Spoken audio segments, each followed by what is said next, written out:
آپ نے اور میں نے انشاءاللہ اپنے اندر اس نماز کی اہمیت کو زندہ کرنا ہے، اس لیے کہ یہ انبیاء کی سنت رہی. ہر نبی نے کسی نہ کسی فارم میں نماز پڑھی ہے، یہ بات آپ لوگ جانتے ہوں گے.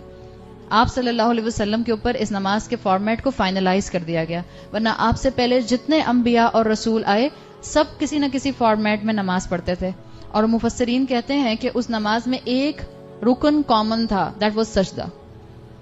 سجدہ سب کرتے تھے.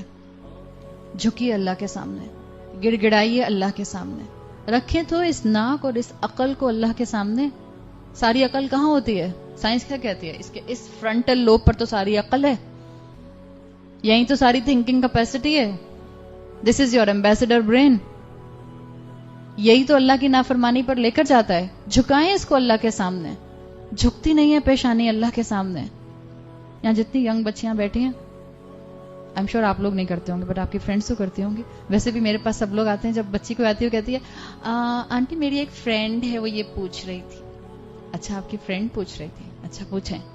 تو آپ، مجھے بھی امید ہے آپ میں سے کوئی نہیں کرتا ہوگا، آپ کی فرینڈ کرتی ہوگی. بس ایسا لگتا ہے آپ لوگ سجدہ کرتے ہیں، وہ جس کو کہتے ہیں نا ٹچ سٹون والی بات، بس یوں کر کے وہ اوپر اٹھ جاتے ہیں. سجدہ سکون کے ساتھ ہے.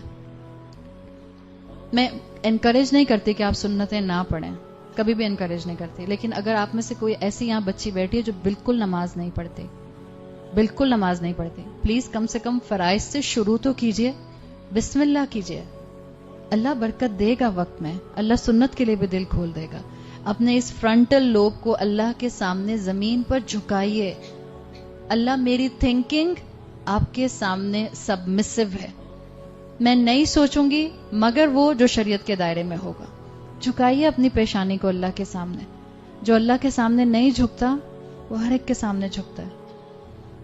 وہ اپنے آپ کو فرینڈز کے سامنے بھی جھکاتا ہے، جہاں فرینڈز لے جانا چاہتے ہیں، جس ڈائریکشن پہ لے جانا چاہتے ہیں، جہاں معاشرہ مولڈ کرنا چاہتا ہے ہو جاتے ہیں. جو اللہ کے سامنے جھک جاتا ہے، جو اللہ کی حقیقت سمجھ جاتا ہے، وہ اپنے جیسے کمزور انسانوں کے سامنے نہیں جھکتا. ہاں اخلاق اس کا نرم ہوتا ہے، بدتمیزی کی بات نہیں ہو رہی ہے. جھکنے کا مطلب یہ ہے کہ جہاں اللہ کی نافرمانی ہوگی وہاں ہم مخلوق کی اطاعت نہیں کر سکتے.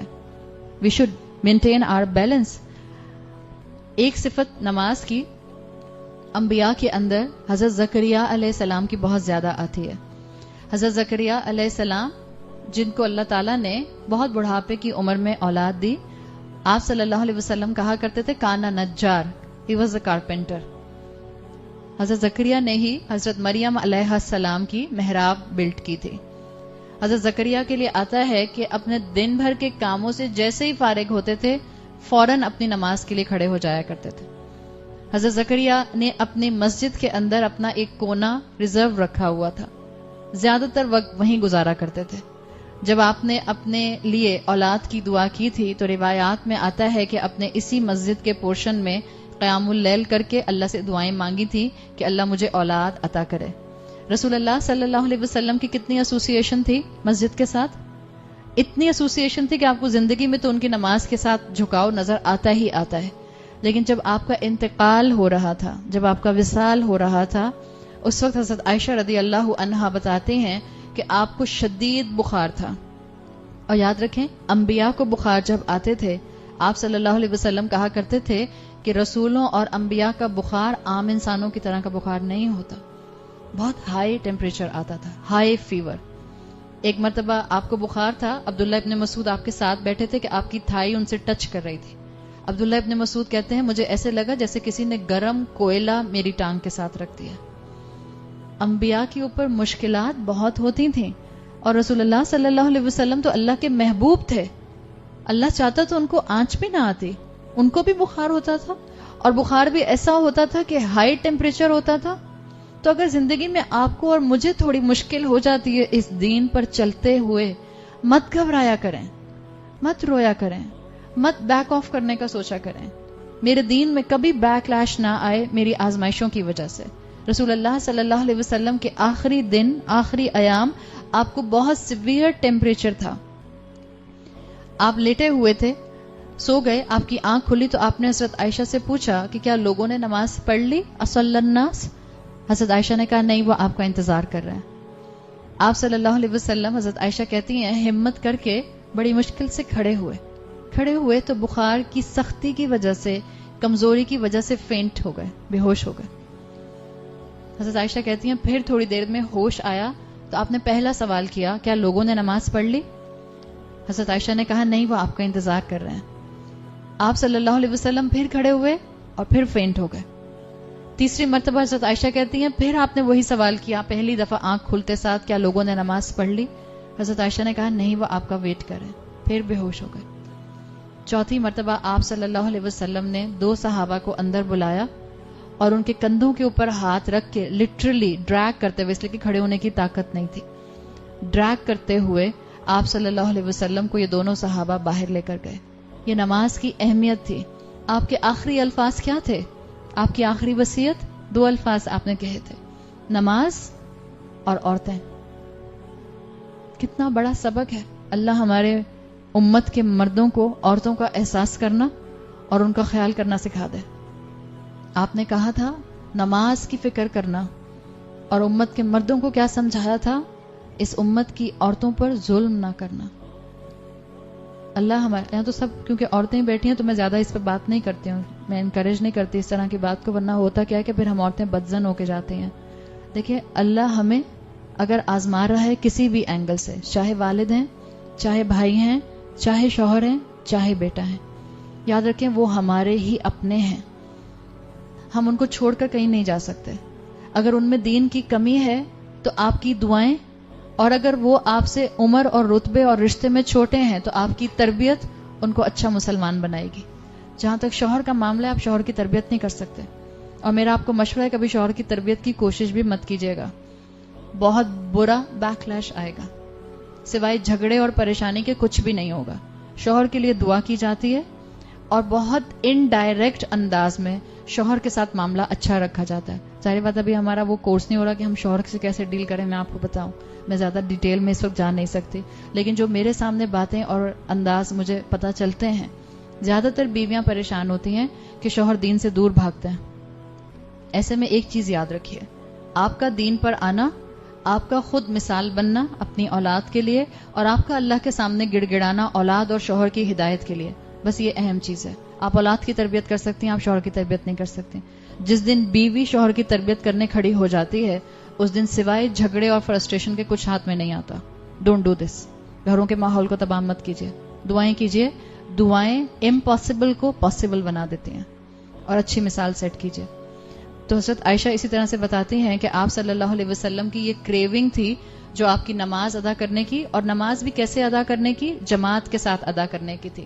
جو آپ کا بالکل انتقال والا دن تھا اس میں بھی آخری موقع پر آتا ہے کہ جب آپ نے بالکل آخری مرتبہ اپنے حجرے کے پردے کو ہٹا کر دیکھا تو حضرت ابو بکر مسلمانوں کو نماز پڑھا رہے تھے.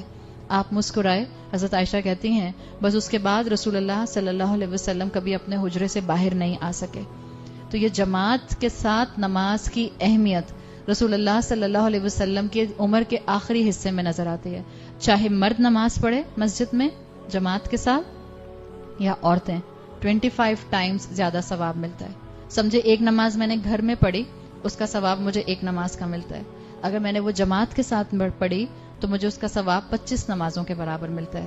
ہاں اللہ تعالیٰ نے امت کی عورتوں پر آسانی رکھی ہے، ہمارے اوپر نماز کو فرض نہیں کیا گیا کہ ہم جماعت کے ساتھ جا کر پڑھیں. آسانی سے پڑھ سکتی ہیں تو ٹھیک ہے، ورنہ آپ اپنے گھر میں پڑھیں. اس وقت تو ہمارا کام کیا ہے کہ ہم بار بار اپنے آپ کو احساس دلائیں کہ ہم نے 5 وقت کی نماز کو کسی بھی طرح کمپرومائز نہیں کرنا. حضرت عمر رضی اللہ عنہ جس طرح سے شہید ہوئے تھے، ہم نے عشرہ مبشرہ میں بہت ڈیٹیل سے بات کی تھی. ان کو بھی نماز کے دوران میں سٹیپ کیا گیا تھا، اور نماز کی ان کو فکر اتنی تھی کہ ان کا جو زخم تھا وہ 2-3 دن تک رہا تھا. کانسٹنٹلی مسلمانوں سے کہتے رہتے تھے کہ اپنی نماز مت چھوڑنا، اپنی نماز مت چھوڑنا.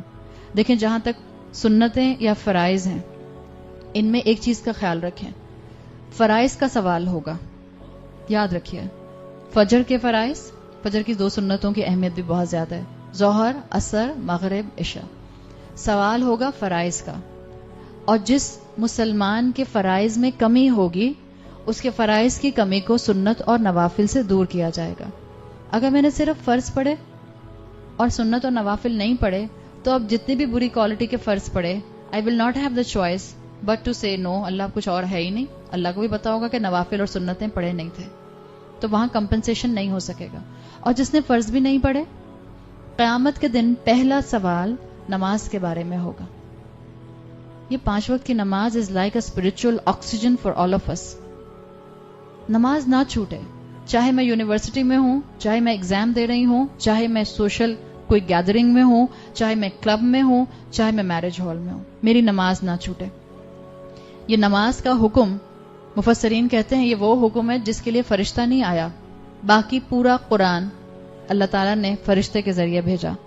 نماز کے حکم کے لیے اللہ تعالیٰ نے رسول اللہ صلی اللہ علیہ وسلم کو آسمانوں پر بلایا، معراج پر بلایا. تو اپنے آپ کو اس نماز کے ساتھ فکس کیجئے. سیکنڈ پلر آف اسلام، نماز پڑھنے سے گناہ معاف ہو جاتا ہے. معلوم ہے دن بھر میں ہم جتنے گناہ کرتے ہیں، اگر ہم 5 وقت کی نمازیں پڑھیں گے تو ہمارے بہت سے گناہ معاف ہو جاتے ہیں. آپ وضو کرتے ہیں، آپ کے ہاتھوں کے گناہ معاف ہو جاتے ہیں.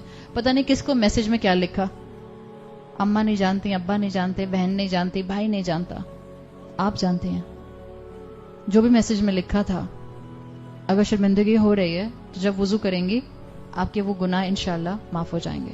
وضو کرتے میں انسان کے ناخنوں کے گناہ معاف ہو جاتے ہیں، ہاتھوں کے گناہ معاف ہو جاتے ہیں، پیر سے جہاں چل کے گئے ہوتے ہیں وہ گناہ معاف ہو جاتے ہیں.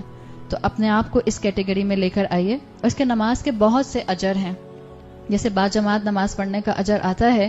خاص جمعے کے دن ارلی مسجد جانا، پہلی صف میں امام کے قریب بیٹھنا اور اٹینٹو ہو کر سننا. ایک حدیث کے مطابق 1 سال کے قیام اللیل اور 1 سال کے سیام کا ریوارڈ ملتا ہے. 1 سال کا قیام اللیل، ہم سے 1 رات نہیں جاگا جاتا. تو انسینٹو کتنے ہیں. اگر آپ کے گھر کی مسجد میں عورتوں کے لیے انتظام ہے اور آپ کے گھر کی ذمہ داریاں ایسی نہیں ہیں کہ جو آپ کو نہیں نکلنے دیتی، فرصت ہے، تو اس موقع کا فائدہ اٹھایا جا سکتا ہے.